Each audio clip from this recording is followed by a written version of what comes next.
भाइयों और बहनों, राष्ट्रपति जी ने आपातकाल की घोषणा की है। A nation doesn't fall when enemies attack. It falls when its constitution is silenced and its institutions are shackled from within. On the midnight of June 25, 1975, India's tryst with democracy was betrayed, not by foreign invaders but by the very hands entrusted to protect it. Prime Minister Indira Gandhi, desperate to cling to power, declared a national emergency under Article 352. What followed was not governance, it was the quiet, calculated suspension of liberty. Fundamental rights were erased, dissent was criminalized, opposition leaders were imprisoned without trial, the press, proud, fearless, was shackled by censorship orders it never asked for. For 21 months, the Indian Republic wore a mask of order, of control, of normalcy, while beneath it, freedom bled in silence. It wasn't a war, it wasn't a coup, it was a constitutional hijack, carried out in legal ink, enforced by fear, and buried under a forced national stillness. This isn't just a story from the past, it's a shadow that still lingers, because the emergency didn't just change India for 21 months. It changed how power understood itself and how dangerously easy it is to bend a democracy without breaking a single rule. But what triggered this unprecedented assault on the constitution? Why did a leader elected by the people turn against the very foundations of the republic she swore to uphold? What kind of fear gripped Indira Gandhi so tightly that she had to silence 60 crore voices overnight? Was there a civil war? Was there foreign espionage? Was there a threat to national security? No. The truth is far more uncomfortable. It wasn't the nation that was in danger, it was one leader's chair. One verdict, one courtroom, that's all it took to flip the switch from democracy to dictatorship.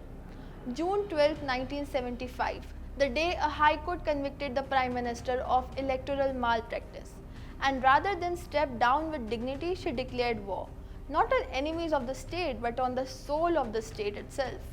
The question is, how could one woman, one moment, and one judgment bring an entire nation to its knees? And more importantly, could it happen again? To answer that, we must return to a courtroom in Allahabad. In 1971, Indira Gandhi had secured a resounding victory in the Lok Sabha elections from Raebareli. But socialist leader Raj Narayan, her defeated opponent, challenged the result, alleging misuse of state resources and violation of electoral norms.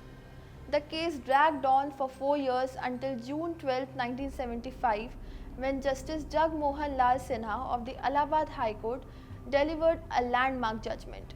Indira Gandhi was found guilty of electoral malpractices under the Representation of the People Act 1951. The key grounds for disqualification were that she employed Yashpal Kapoor, a government servant, in her personal election campaign before his resignation was formalized, illegally leveraging government machinery such as public infrastructure and official resources, including electricity and public address systems for campaigning purpose. The consequences were staggering. Her election was declared null and void, and she was barred from holding any elected office for 6 years. This wasn't just a judicial ruling, it was a political earthquake. With one stroke of the gavel, the Prime Minister's legitimacy stood dismantled. At the same time, the nation was already simmering. Inflation was out of control, the economy was in deep distress. Public discontent had spilled over onto the streets under Jai Prakash Narayan's total revolution, uniting students, workers, and political opponents in a growing call for change. Cornered by legal defeat and rising civil unrest, Indira Gandhi faced a moment of reckoning. And instead of stepping down, she tightened her grip on power. Democracy didn't fade that night, it was strangled, not by a foreign army, but by a government elected by the people, now fearful of the people. The Constitution of India does allow for an emergency when the security of the nation is at stake.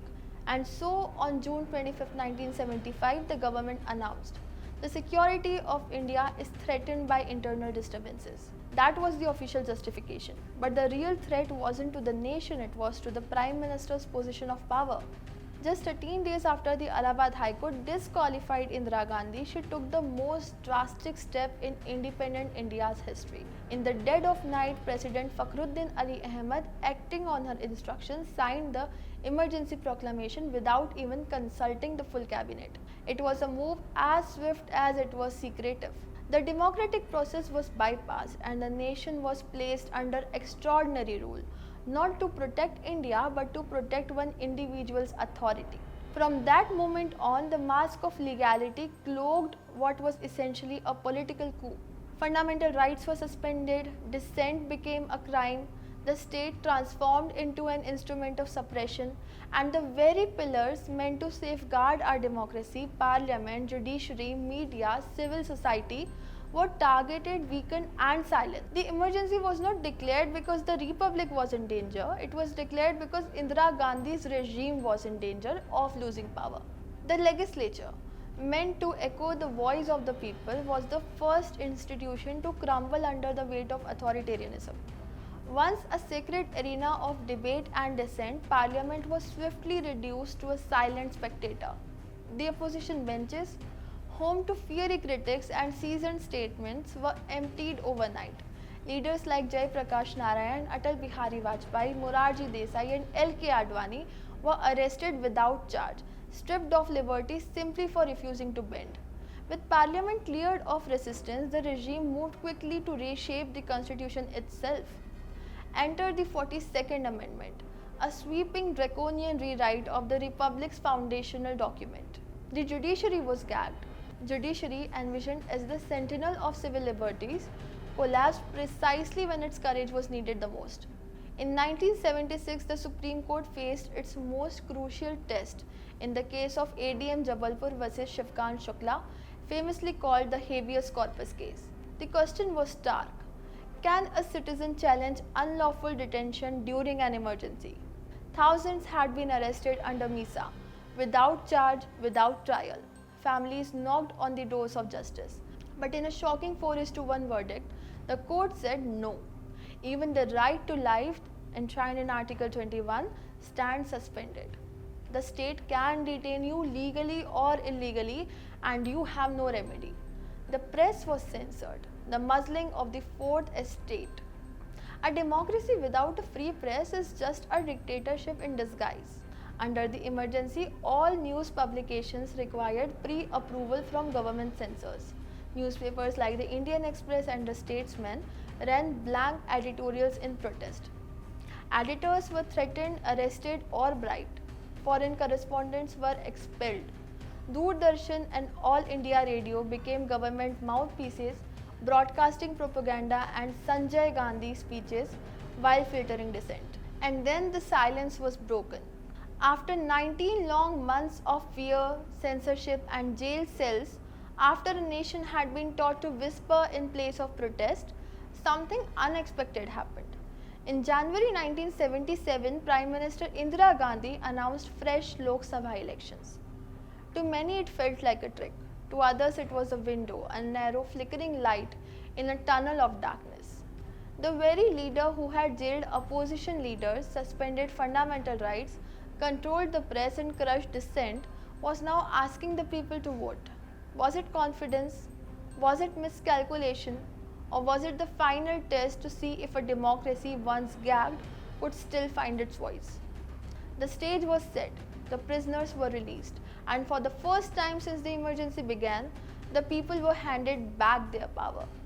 In March 1977, Indira Gandhi and the Congress faced a humiliating defeat. The Janata Party coalition swept to power, and for the first time since independence, India had a non-Congress government at the center. But India is not the same republic today. What happened then cannot happen now, not in the same way and not with the same ease.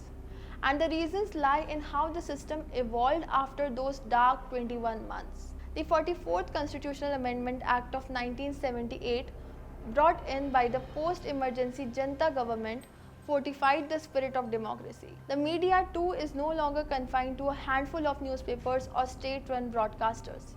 In the age of internet, information flows horizontally, and voices from small towns to larger platforms are much harder to silence. India today is a louder, more argumentative, more participatory democracy. Yes, challenges to liberty remain. Power must always be watched. But the machinery of authoritarianism no longer runs unchecked. The constitution once bent has since been strengthened, not just in ink but in instinct. So no, the emergency cannot return as it did in 1975 because India, its people, its press, its institutions have come too far and remembers too well.